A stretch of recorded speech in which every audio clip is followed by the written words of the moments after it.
Dear students, welcome to my class Astrophysics. Today's topic is some important problems on moving charges and magnetism. Some problems which are commonly asked in the board examinations. छोटा questions भी है, थोड़ा बड़ा questions भी है. कैसे numerical types questions इस part से पूछा जाता है, उसके बारे में आज हम लोग डिस्कस करेंगे.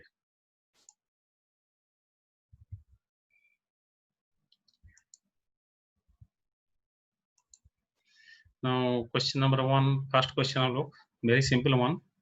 A long straight wire carries a steady current I, इधर जो I current, along the positive y-axis in a coordinate system. A particle of charge plus q is moving with a velocity v vector along the x-axis. In which direction will the particle experience a force? It is one conceptual theoretical questions.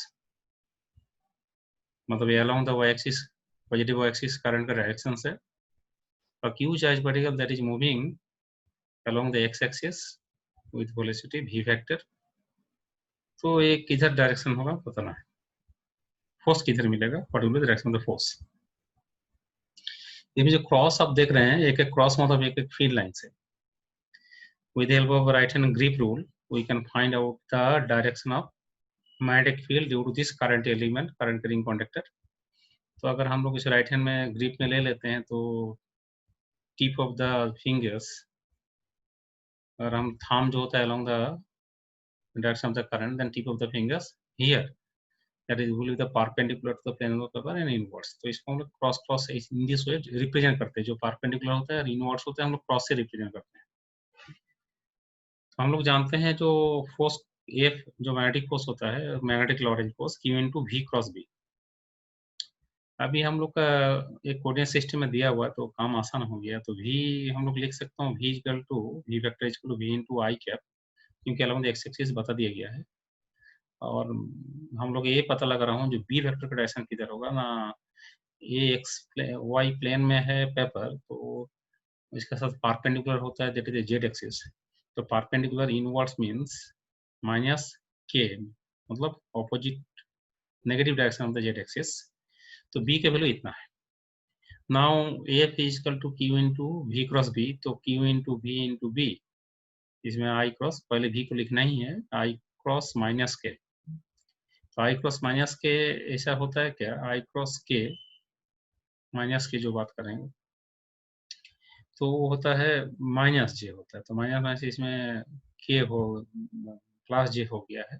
Minus हम बाहर में रख देते हैं तो कितना होता है, आई जे के. तो अभी क्रॉस प्रोडक्ट जो रूल्स होता है, के क्रॉस आई प्लस जे होता है. तो आई क्रॉस माइनस, आई क्रॉस के माइनस जे होता है. तो यहाँ माइनस के साथ आर एक माइनस इसमें ऑलरेडी है, तो प्लस जे हो रहा है. Plus A means along the positive direction of the x-axis. That means the force will be parallel to the current carrying conductor in the same plane और positive x-axis बराबर होगा. इसको हम लोग, ये तो है मैथमेटिकल है, it is better one. Otherwise with the help of left hand rule भी हम लोग निकाल सकता हूँ. लेफ्ट हैंड रूल का जो क्या रूल्स है ना, आपको जो forefinger, middle finger and the thumb अगर म्यूचुअली परपेंडिकुलर हम लोग लेते हैं तो फोर फिंगर हो जाएगा मैग्नेटिक फील्ड, और करंट का डायरेक्शन दिस, करंट का डायरेक्शन हो जाता है आपका अलोंग द वाई एक्सिस. तो फोर्स किधर होगा ना, अलोंग द पॉजिटिव एक्सिस. मतलब right hand, left hand Fleming left hand rule से भी हम लोग को निकाल सकता हूँ, अलोंग द वाई एक्सिस होगा. और but this is the better one, क्योंकि मैथमेटिकली सपोर्टेड है. आंसर इस इन दिस वे कीजिएगा तो बेटर है. फ्लेमिंग लेफ्ट हैंड से भी कर सकते हैं, लेकिन इसमें बाई चांस अगर परसेप्शन में गलती हो जाए तो डायरेक्शन उल्टा भी आ सकता है. नेक्स्ट एक क्वेश्चन है, ये भी बहुत ही कॉमन क्वेश्चन है. In a certain region of space electric field E vector and magnetic field B vector perpendicular to each other. मतलब दोनों परपेंडिकुलर है. एक थियोरेटिकल कॉन्सेप्चुअल थियोरेटिकल क्वेश्चन है. An electron enter in the region perpendicular to the direction of both B vector and E vector and moves undeflected. It moves undeflected, that is one important point, and the velocity of the electron. एक theoretical question है. ये हम लोग पहले जो पढ़ चुके थे, जो लॉरेंज फोर्स का एप्लीकेशन में सेम चीज इसमें पूछा गया था, दूसरा ढंग से पूछा गया है. जो बी ई एंड वी तीनों परपेंडिकुलर है और अनडिफ्लेक्टेड जा रहा है. इसका मतलब net Lorentz force F equal to 0 होता है। अभी एक इलेक्ट्रॉन के ऊपर लॉरेंज फोर्स का जो एक्सप्रेशन हम लिख सकता हूँ, लॉरेंज फोर्स कैसे होता है, F equal to Q into E plus V cross B होता है। तो Q in this case minus है, अब चार्ज Q हो चाहे इलेक्ट्रॉन्स हो, लेकिन इसमें जब अनडिफ्लेक्टेड बता दिया गया तो नेट रिजल्टेंट फोर्स 0 होगा, तो भी अनडिफ्लेक्टेड होता है, it will move in along the straight line. तब रिजल्टेंट फोर्स 0 होगा तो F का वैल्यू 0 होगा, तो F का वैल्यू 0 होगा तो E plus V cross B ये भी 0 होगा, इसका वैल्यू भी 0 होगा। इसका वैल्यू तो भी 0 हो सकता है जब इसका न्यूमेरिकल वैल्यू इसका न्यूमेरिकल इक्वल हो और डायरेक्शन अपोजिट हो, मतलब ये दोनों का न्यूमेरिकल वैल्यू इक्वल होना चाहिए। तो जब न्यूमेरिकल वैल्यू इक्वल होगा तो हम लोग ऐसे ही F इक्वल टू 0 मिलेगा हम लोग। तो इसका न्यूमेरिकल वैल्यू E हो गया, इसका हो गया VB साइन अप 90 डिग्री, क्योंकि म्यूचुअली परपेंडिकुलर था। तो वहां से हम लोग क्या मिलता है ना, V equal to E by B. एक टाइप का एक स्टैंडर्ड इक्वेशन टाइप आप यूज कर सकते हैं, कहीं भी ऐसा सिचुएशन हो रहा है mutually V vector E vector and the velocity vector all these three are mutually perpendicular and charge particle moving undeflected, तो always V equal to E by B होगा, तो भी ऐसा सिचुएशन होता है। एक थियोरेटिकल बात है, इसको आप एज ए स्टैंडर्ड इक्वेशन याद रख सकते हैं, बहुत काम आएगा, बहुत जल्दी काम हो जाएगा। Question number 3. A proton and a deuteron having equal momenta. Equal momenta means their mv equal enter in a region of uniform magnetic field. Right angle to the direction of the field and the ratio of the radii of curvature of the path of the particle. तो दोनों का momentum equal है, दोनों एक right angle to the direction of magnetic field, same magnetic field में दोनों एक साथ में एंटर किया है, तो उसमें आपको रेडियस ऑफ कर्वेचर का रेशियो निकालना होगा। अभी ये सब क्वेश्चंस के लिए एक बात आप याद रखोगे, जो प्रोटॉन्स एंड ड्यूट्रॉन्स, इसका बेसिक जानकारी आपको रखना होगा, क्योंकि एक क्वेश्चन में सप्लाई नहीं होता है जो प्रोटॉन क्या चीज़ है, ड्यूट्रॉन क्या चीज़ है, ट्राइटॉन क्या चीज़ है, अल्फा पार्टिकल क्या चीज़ है, ये आपको याद रखना होगा। तो प्रोटॉन एक हाइड्रोजन का ऑर्डिनरी हाइड्रोजन है, उसका न्यूक्लियस है, इसमें ओनली सिंगल चार्ज है। ड्यूट्रॉन मतलब उसमें चार्ज प्रोटॉन का बराबर है, वो हाइड्रोजन का आइसोटोप्स है, उसमें एक न्यूट्रॉन्स भी आ गया, मतलब इसका मास हो जाएगा ड्यूट्रॉन का double of the mass of the proton. तो दोनों का लेकिन चार्ज सेम है, प्रोटॉन ड्यूट्रॉन। ये क्वेश्चन में सप्लाई नहीं होगा, ये आपको याद रखना होगा, एक जीके टाइप का क्वेश्चन है, जहाँ नॉलेज की बात है, तो प्रोटॉन क्या है, ड्यूट्रॉन क्या है, ट्राइट्रॉन क्या है, अल्फा पार्टिकल क्या है, आपको याद रखना होगा, नहीं तो आप ये क्वेश्चन नहीं बना पाओगे। दूसरा बात है, जब कोई भी मैग्नेटिक फील्ड में परपेंडिकुलरली कोई चार्ज पार्टिकल घुसता है तो उसका पाथ सर्कुलर पाथ ही होता है। क्यों? उस टाइम जो फोर्स होता है that is the centimetre force. Actually magnetic field में कोई भी चार्ज मूविंग चार्ज पार्टिकल का जो फोर्स मिलता है that is nothing but the centimetre force, और सेंटीमीटर फोर्स एक ही काम कर सकता है, इट कैन रोटेट इट। तो इसमें सेंटीमीटर फोर्स का जनरल फॉर्मूला कहते हैं v²/r। Since the charge particle centering perpendicularly, तो साइन थीटा इसमें 90 डिग्री, साइन 90 डिग्री 1 हो गया, तो क्यू वी बी डायरेक्ट हम लिख रहा हूँ, Q V B equal to mv²/r। Actually R का डायरेक्ट फॉर्मूला यूज कर सकते हैं, लेकिन बाई चांस हम भूल जाते हैं, तो सबसे अच्छा तरीका ये होता है Q V B equal to mv²/r। इसको याद रखिए तो टाइम पीरियड मिल जाता है, इससे फ्रीक्वेंसी मिल जाएगा, इससे वेलोसिटी का एक्सप्रेशन मिल जाएगा, इसको रेडियस का एक्सप्रेशन मिल जाएगा, सब कुछ इससे मिल जाएगा। अभी हम लोग रेडियस चाहिए, तो रेडियस का फॉर्मूला हम लोग निकाल दें, radius R equal to M V divide by Q B, एक जनरल फॉर्मूला है। डायरेक्ट ये फॉर्मूला को भी आप याद रखते हैं तो यूज कर सकते हैं। तो एम वी का मतलब पी होता है, क्यों हम पी लिख दें, क्योंकि दोनों का मोमेंटम सेम बताया है। तो रेडियस सर्कुलर पाथ हो गया R equal to P divide by Q B. अभी चार्ज इसमें ड्यूट्रॉन का चार्ज जितना है, प्रोटॉन का चार्ज जितना ही है, पहले हम बात कर चुके हैं, तो चार्ज भी सेम है, मोमेंटम भी सेम है।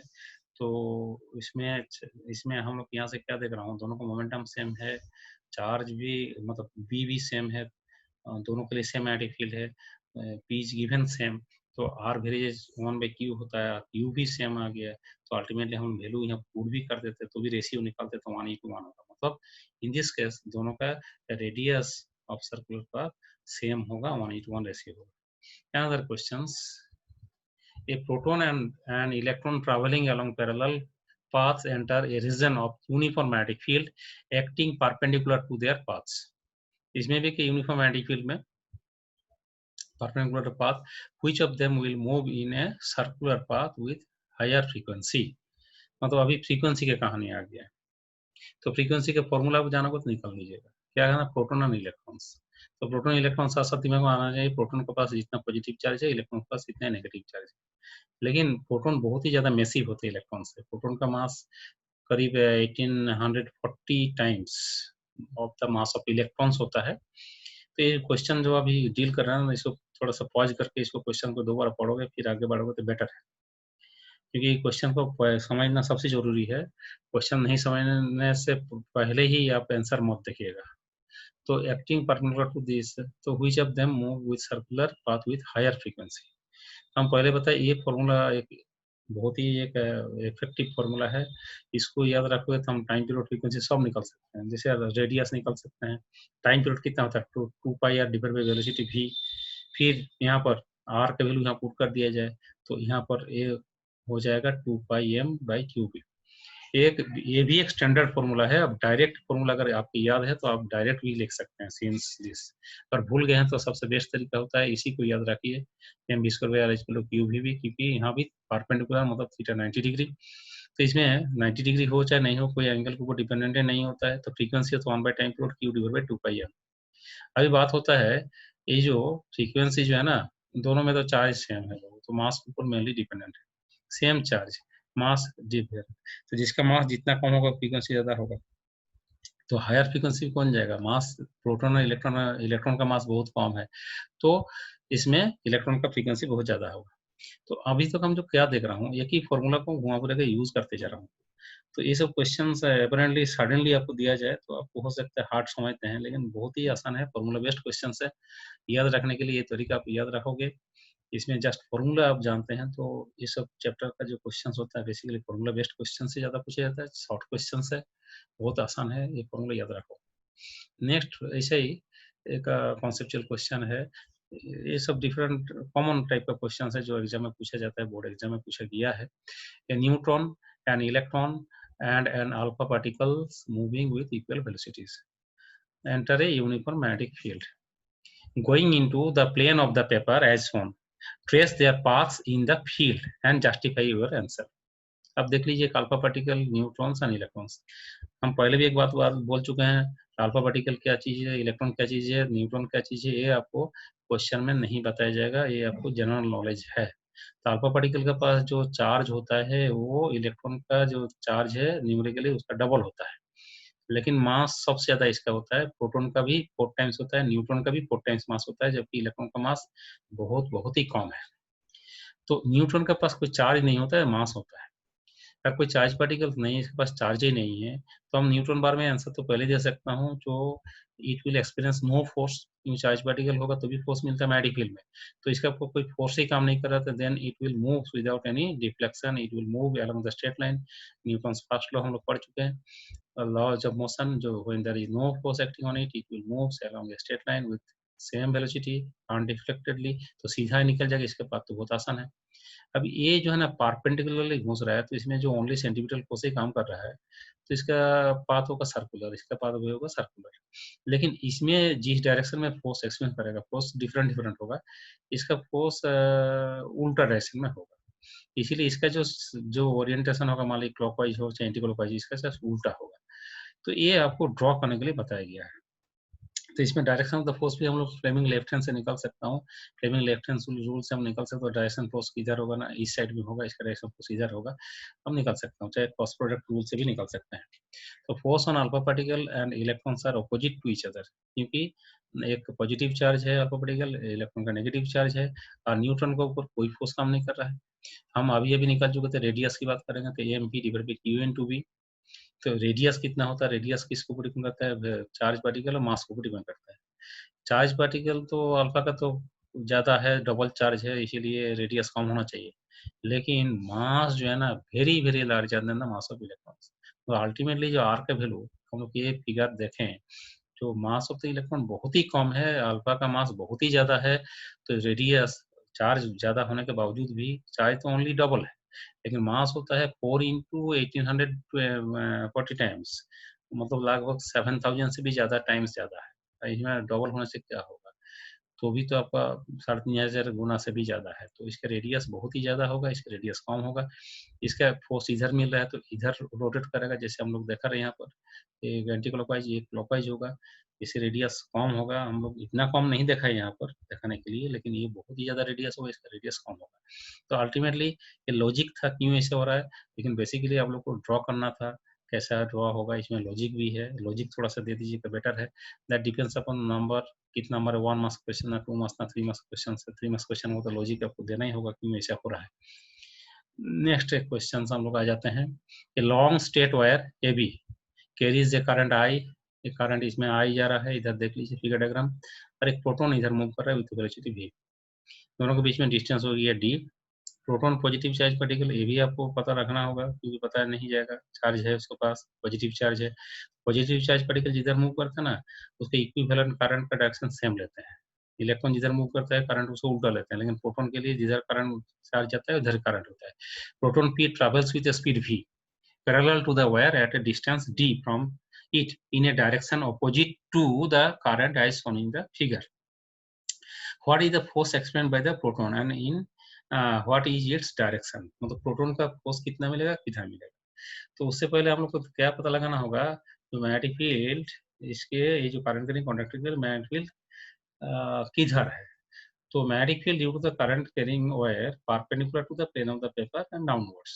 इसमें भी हम लोग इसको एक्स एक्सिस, इसको वाई एक्सिस, तो जो परपेंडिकुलर आउटवर्ड्स को हम लोग जेड एक्सिस लेंगे। तो इसमें देखिए राइट हैंड ग्रिप रूल से आप लोग निकल सकते हैं, जो ये perpendicular to the plane and inwards हो रहा है, तो इनवर्ड्स को हम लोग माइनस के लिख सकता हूँ। तो v के वैल्यू हम लोग जानते हैं μ0/4π2i डिस्टेंस, और इसमें माइनस के, हाँ माइनस के v का क्या होता है ना, इधर हम लोग अगर जेड एक्सिस लेते हैं तो v का डायरेक्शन हो गया है वेलोसिटी माइनस v इंटू जे।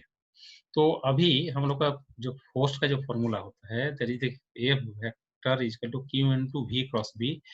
तो v, क्यू का बदलता हम e, इलेक्ट्रॉन का चार्ज, सॉरी प्रोटॉन का चार्ज प्लस ई हम लोग पुट करेंगे, प्रोटॉन है तो प्लस ई, इलेक्ट्रॉन प्रोटॉन का दोनों का चार्ज का हम लोग अमाउंट ऑफ चार्ज को ई से लिखते हैं, सिंबल है।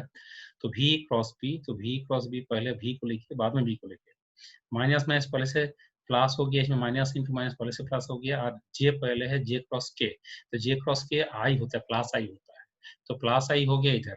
तो ये इन दिस स्टाइल में अगर लिखोगे ना तो ऑटोमेटिकली ये डायरेक्शन आ जाता है, मैथमेटिकली सपोर्टेड है, और हम लोग इसको गुड आंसर मानते हैं। जब मैथमेटिकली सपोर्ट देकर आंसर लिखा जाता है तो अच्छा माना जाता है। तो मिल गया इतना फोर्स, क्योंकि इसमें वैल्यू भी निकालना था तो वैल्यू भी इतना हो गया, magnitude of the force is mu naught, इसमें काट कुट करने के बाद इसमें 2 से काट दिए गए हैं, ई मतलब charge of the proton into V velocity of the proton into I, इसमें जो करंट था इसका ऊपर भी डिपेंड करता है, और d is the distance, direction इधर होना along the x axis that is plane of the paper perpendicular and V and to the right, मतलब इधर हम लोग पॉजिटिव एक्स एक्सिस लिए हैं तो इधर दूर तरफ होगा। ये हम लोग दूसरा ढंग से भी समझ सकता हूँ, जैसे मान लीजिए डायरेक्शन के बारे में बात किया जाए, अब इसको कैलकुलेशन नहीं किया, ऐसे ही तुरंत हम आंसर देना चाहते हैं। इधर करंट कैरिंग कंडक्टर है और ये उसका प्रोटॉन जीते जा रहे हैं, वो भी करंट है लेकिन ऑपोजिट इन डायरेक्शन। जब दो ऑपोजिट डायरेक्शन में पैरेलल करंट कैरिंग कंडक्टर होता है तो रिपल्सन होता है, मतलब ये इसको रिपेल करेगा, थोड़ा दूर भागाएगा। इन दिस वे भी आप डायरेक्शन का आइडिया लगा सकते हैं, ओनली डायरेक्शन की बात अगर कोई बोलते हैं इतना मेहनत करने की जरूरत नहीं, ऐसे हम लोग पता चलता है जो आउटवर्ड्स होगा। तो हम लोग यहाँ देख रहा हूँ मैथमेटिकली सपोर्टेड है, तो इसमें मेरा आंसर सही है, ये भी पता चल जाता है आंसर मेरा सही आया ना गलत आया। Next question, two long and parallel straight wire carrying current 2 ampere, 5 ampere in opposite directions are separated by a distance of 1 centimeter. Find the nature and magnitude of the magnetic force between them. एक तो के parallel straight करिंग conductor और opposite directions. तो opposite direction जब बता दिया गया है, हम लोग जानते हैं ऑपोजिट डायरेक्शन में रिपल्सन होता है। कितना रिपल्सन होगा तो हम तुरंत निकाल लेंगे, it is only the formula based question से भी कभी पूछा गया था बोर्ड में। तो I1 का दे दिया, I2 दे दिया है, डी के value 1 centimetre, you have to convert it into metre, इनके साइज सिस्टम में वैल्यू पुट करना होगा। Force between two parallel wire per unit length कितना होगा, तब जस्ट फॉर्मूला हम पहले भी यूज कर चुके हैं, F is equal to mu naught by 4 pi 2 I1 I2 divide by d. तो I1 I2 को वैल्यू पुट कर दीजिए, डी के वैल्यू पुट कर दीजिए, वेरी सिंपल है। इसमें यूनिट होना चाहिए न्यूटन पर मीटर, इसमें थोड़ा सा मिस्टेक है, इसमें न्यूटन पर मीटर लेना होगा। चाहे लैंग्वेज ही सबसे सही है, पर यूनिट लेंथ पहले अगर बोल दिया गया, लेकिन तो भी इसमें न्यूटन पर मीटर, इसमें आप लोग जब कीजिएगा पर मीटर जरूर लिखिएगा। इसमें actually it is not the force, it is force पर यूनिट लेंथ, फोर्स होगा रिपल्सिव। नेक्स्ट देखिए next question, an electron after being accelerated through a potential difference of 10 to the power 4 volt enter a uniform magnetic field of 0.04 Tesla perpendicular to its direction of motion. Calculate the radius of curvature of its trajectory. देखिए यहाँ पर same question है लेकिन थोड़ा सा extra दे दिया गया है, इसमें जो मोमेंटम चाहे वेलोसिटी डायरेक्टली नहीं दिया गया, आपको निकालना होगा पहले वेलोसिटी बी का वैल्यू दे दिया है, तो आपको वेलोसिटी निकालना होगा। इलेक्ट्रॉन की बात किया गया है, देखा जाए तो इसमें चार्ज पार्टिकल, इसमें particle moving in a constant magnetic field, तो भी परपेंडिकुलर दिस, तो हम लोग एक फॉर्मूला हम पहले बताया, जो परपेंडिकुलर होगा तो इसमें sine of 90 degree, sine 90 degree 1 होता है, तो एम बी स्क्वायर पे आर क्यू वी बी, ये हम 4-5 बार अभी देख चुके हैं, तो अभी याद रखना चाहिए। तो M P divide by Q B, P divide by Q B, P the momentum. अभी E is accelerated through a potential difference, तो कितना ना 10⁴ वोल्ट। तो काइनेटिक एनर्जी का फॉर्मूला क्या होता है ना, कोई भी पोटेंशियल डिफरेंस में कोई भी चार्ज पार्टिकल अगर एक्सेलरेटेड होता है तो कितना एनर्जी गेन करता है ना, Q into V, in this case electron that is E into V। तो काइनेटिक एनर्जी का फॉर्मूला होता है पी स्क्वायर बाई 2m, तो P कितना होता है root over 2m, P square by 2m is the E into V, kinetic energy equal to E into V, तो यहाँ से P मिलता है रूट ओवर 2m E भी, ये आप बोर थी, सॉरी आपका जो ट्री बोगली वेवलेंथ जब निकाले थे तो भी ये फॉर्मूला यूज किया गया था। P इक्वल टू, आप केमिस्ट्री में पढ़ चुके थे, फिजिक्स में भी हम लोग पढ़ेंगे बाद में, P equal root over 2m E भी। तो इसमें जस्ट इसका वैल्यू पुट कर दीजिए, तो बाकी सारा तो दिया हुआ है 2m E भी, 2 मास ऑफ द इलेक्ट्रॉन होता है 9.131, इलेक्ट्रॉन का चार्ज होता है 1.6 इंटू माइनस 19, कूलम भी के वैल्यू दे दिया 10⁴, क्यू का वैल्यू दिस। ये सारा वैल्यू पुट करने के बाद हमको जो मिलेगा रेडियस, इतना मीटर मिलेगा रेडियस। दैट मीन्स ये भी एक फॉर्मूला बेस्ड है, लेकिन एक्स्ट्रा क्या चीज है जो उसका मोमेंटम हम लोग निकालना पड़ेगा, डायरेक्टली नहीं दिया गया है।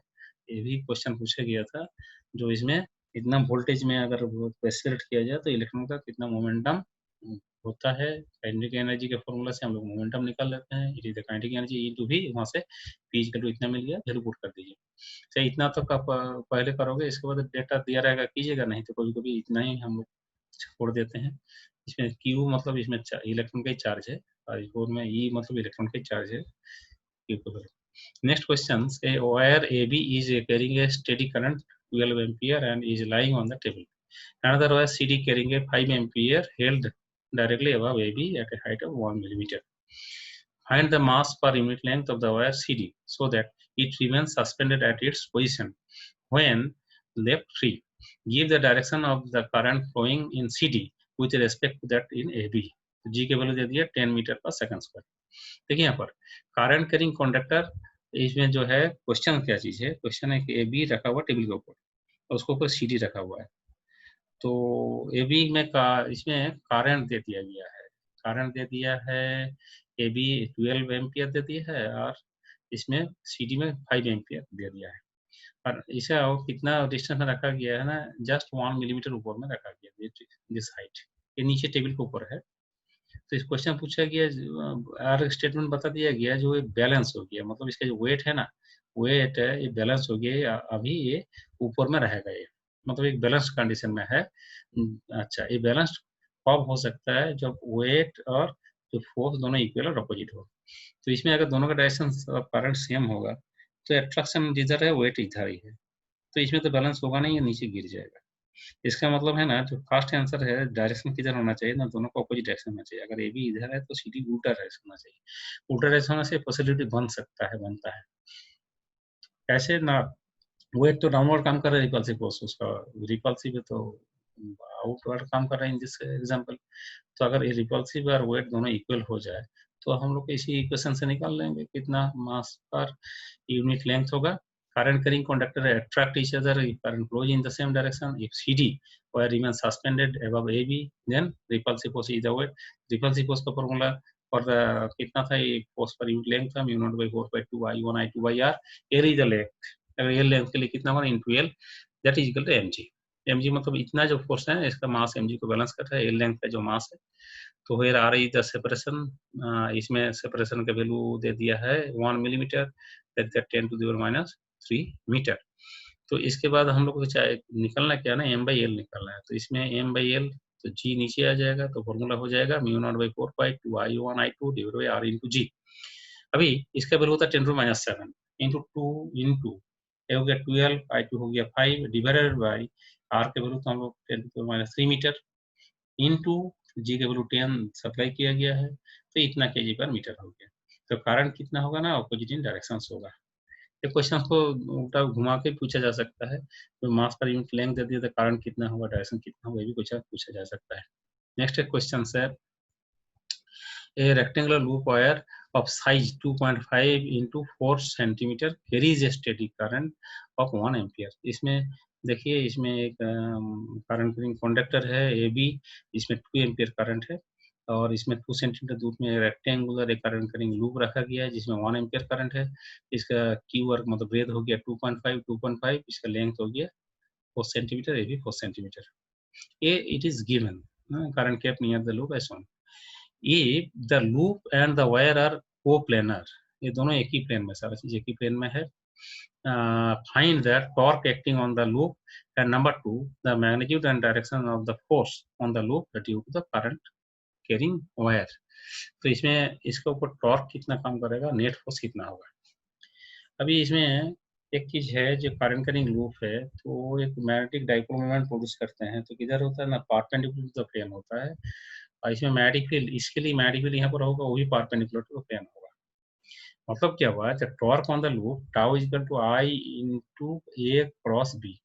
अभी एरिया वेक्टर देखिए, एरिया वेक्टर भी perpendicular to the plane inwards, और इस कहीं भी मैग्नेटिक फील्ड का डायरेक्शन भी इनवर्ड्स हो रहा है परपेंडिकुलर टू द प्लेन। मतलब जो एरिया वेक्टर, जो फॉर्मूला हम लोग जानते हैं, करंट करिंग जो लूप होता है, when placed in a magnetic field it will experience a torque, formula होता है सिंगल टर्म के लिए I into A cross B. अभी ए एंड बी, कोई भी पॉइंट में ए एंड बी पैरेलल है, कहीं भी कंसीडर कर लीजिए, मिड पॉइंट में ले लीजिए, कहीं भी ले लीजिए, तो जहाँ पैरेलल होता है तो पैरेलल वेक्टर का क्रॉस क्या होता है, जीरो होता है, क्योंकि इसमें A B sine of theta, यहाँ थीटा 0 डिग्री होगा तो साइन 0 0 होता है, टॉर्क 0 होगा, मतलब टॉर्क नहीं मिलेगा। तो एक्चुअली क्या होता है ना, ये जो टॉर्क होता है, यहाँ जो फोर्स होता है इस पॉइंट में इक्वल, इधर हो गया equal opposite along same line, इसमें जो फोर्स होगा equal opposite along the same line. Different ढंग से बोल सकते हैं, लेकिन सबसे आसान तरीका यही है जो हम टॉर्क 0 बता रहे हैं। तो टॉर्क तो 0 होगा, फोर्स क्या होगा ना, फोर्स होगा, देखिए फोर्स होगा, ये दोनों के बीच में अट्रैक्टिव फोर्स है क्योंकि दोनों सेम डायरेक्शन, ये दोनों के बीच में रिपल्सिव फोर्स है, लेकिन ये नजदीक में है, थोड़ा दूर में है। कितना दूर में है ना, इसमें यहाँ से यहाँ तक डिस्टेंस हो गया 4.5 सेंटीमीटर, और ये डिस्टेंस कितना होगा ना 2 सेंटीमीटर। तो इसका जो फोर्स है अट्रैक्टिव है और इसका रिपल्सिव है। अल्टीमेटली ये नजदीक में है तो हम देखेंगे अट्रैक्टिव फोर्स ज्यादा होगा, रिपल्सिव फोर्स कम होगा। डायरेक्शन आप फ्लेमिंग लेफ्ट हैंड रूल से भी निकल सकते हैं, दूरदर्शन से भी निकल सकते हैं। तो इसमें जो मैग्नीट्यूड ऑफ फोर्स जो कितना होगा, तो हम एक ही शब्द में लिख दिए हैं, फोर्स होता है mu naught by 4 pi 2 I1 I2 L into R1, इसमें हो गया और R2 हुआ।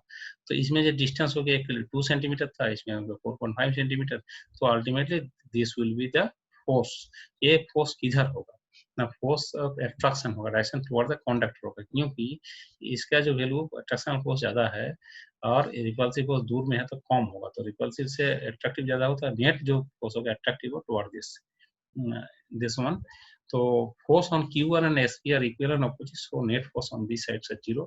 इसमें ये इसके ऊपर कोई पॉइंट में ये जो फोर्स होगा, इधर फोर्स होगा तो इक्वल और ऑपोजिट होता है, इधर एक फोर्स होता है, इधर एक फोर्स होता है, इक्वल और ऑपोजिट फोर्स होता है, तो इसका रिजल्टेंट 0 होता है, तो नेट टॉर्क भी 0 होता है और उसके लिए रिजल्ट, तो मेन नेट इतना फोर्स होगा। अभी हम लोग एक लास्ट क्वेश्चन के बारे में बात करेंगे।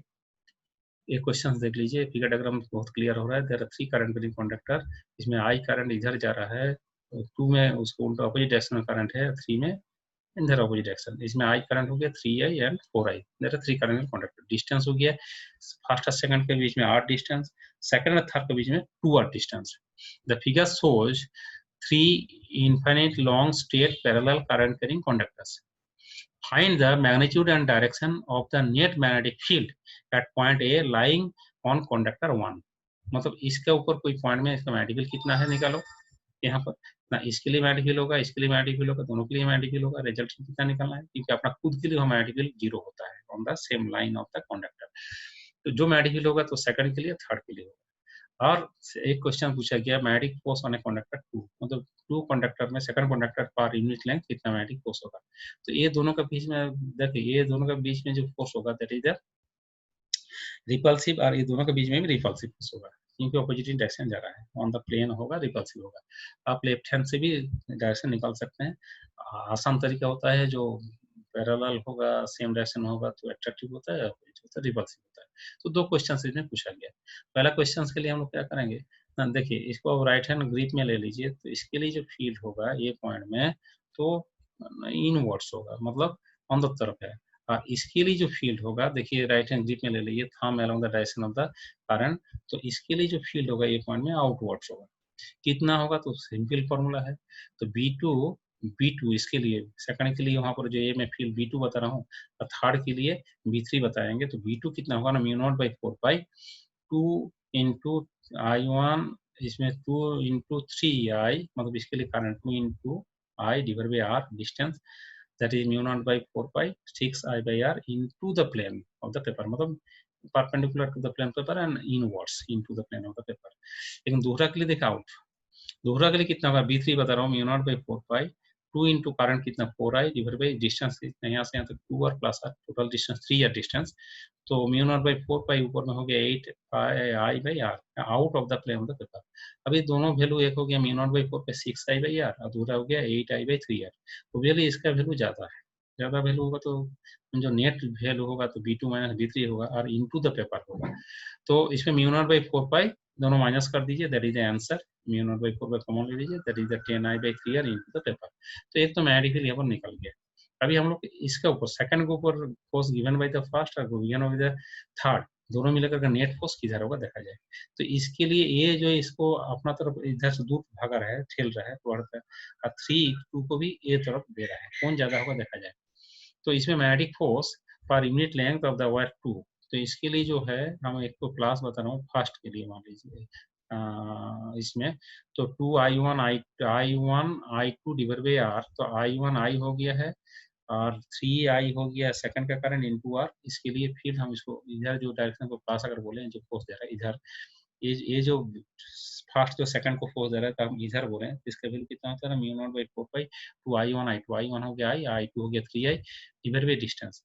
और इसके लिए जो फोर्स होगा ये इस साइड में होगा, तो इसका हम इधर प्लस माना तो इसका हम नेगेटिव मानते हैं, तो मानेंगे तो अल्टीमेटली उसका वैल्यू कितना होगा, μ0/4 2 into 3I into 4I divided by यहाँ डिस्टेंस हो गया 2R, तो इसके इतना होगा, एक फोर्स हो जाएगा।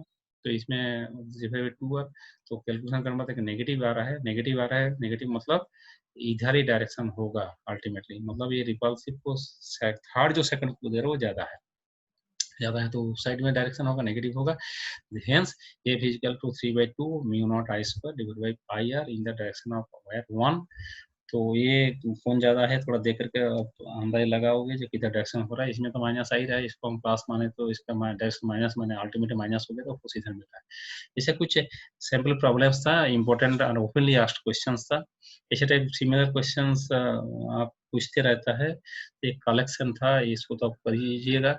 तो उसके बाद जितना ऐसा टाइप प्रॉब्लम से सॉल्व कीजिएगा तो हम उम्मीद करेंगे कि आपको बोर्ड में कोई भी दिक्कत नहीं होगा। तो आज हम यहीं पर स्टॉप करते हैं।